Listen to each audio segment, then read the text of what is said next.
चेहरे पर अखिलेश का ज्ञान, मिशन 80 पर योगी का प्लान। खोखला बनाने में लगी हुई थी सपा, 2024 में जनता कर देगी दफा। यूपी में योगी करेंगे बड़ा खेला, देखता रह जाएगा विपक्ष का मेला। मोदी योगी के सामने विपक्ष की उलझन, 24 में किसकी होगी पलटन। 2024 की लड़ाई में विपक्ष किसके चेहरे पर लड़ेगा, इस पर 26 दलों में काफी उलझन है। टीएमसी सांसद शताब्दी राय के बाद चेहरे पर समाजवादी पार्टी के मुखिया ने जो कहा, उसे आप जानकर समझ जाएंगे कि गठबंधन में कितनी गांठ है।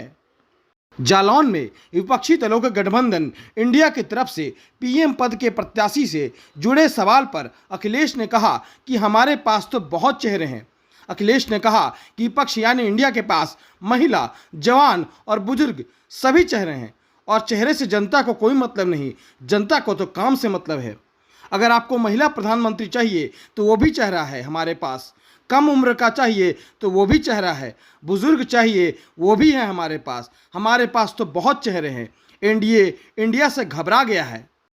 अखिलेश के बयान का मतलब निकाले तो चेहरे पर अभी भी संशय बना हुआ है। मोदी के सामने विपक्ष कोई भी चेहरा उतारना नहीं चाहता। डर है कि मोदी के सामने कोई भी चेहरा उतारा गया तो उन्हें चुनाव में बड़ा नुकसान उठाना पड़ सकता है। इसलिए विपक्ष यूपीए की 2004 वाली रणनीति पर चलना चाहता है। विपक्ष चेहरे ढूंढने में लगा है। उधर बीजेपी उत्तर प्रदेश की सभी लोकसभा सीटों पर जीत के लिए अलग रणनीति बना रही है। योगी मॉडल के जरिए 80 लोकसभा सीटों को प्रधानमंत्री मोदी की झोली में डालने की तैयारी चल रही है। योगी आदित्यनाथ की अगुवाई में ट्रिपल इंजन की सरकार के नाते बीजेपी को लगता है कि परिस्थितियों का सही आकलन करके अचूक रणनीति बनाई जाए तो लोकसभा की 80 सीटों को जीतने का ना टूटने वाला रिकॉर्ड बनाया जा सकता है और इसमें ब्रह्मास्त्र साबित होगा योगी मॉडल, जिसकी धमक उत्तर प्रदेश में ही नहीं बल्कि पूरे देश में है। माफियाओं पर जिस तरह से योगी सरकार ने प्रहार किया है, उससे प्रदेश की आम जनता के मन में कानून का शासन कायम हुआ है। योगी आदित्यनाथ की इसी छवि को बीजेपी उत्तर प्रदेश में भुनाना चाहती है और बीजेपी इसकी शुरुआत पूर्वांचल से करने जा रही है।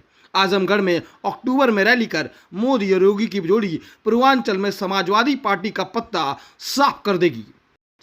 दरअसल बीजेपी के साथ जाने के बाद राजभर अपनी पहली रैली आजमगढ़ में करने जा रहे हैं, जहां सपा मुखिया को एक बार फिर से सीधी चुनौती मानी जा रही है। ओम प्रकाश राजभर की इस रैली में एनडीए के नेताओं का जमावड़ा होगा, लेकिन बीजेपी के लोग तो इस रैली में शामिल होंगे ही, साथ ही अन्य वे सभी दल भी इस रैली का हिस्सा होंगे जो अभी एनडीए में है। इतना ही नहीं, अखिलेश यादव के गढ़ में प्रस्तावित इस रैली में प्रधानमंत्री नरेंद्र मोदी को भी न्योता दिया गया है।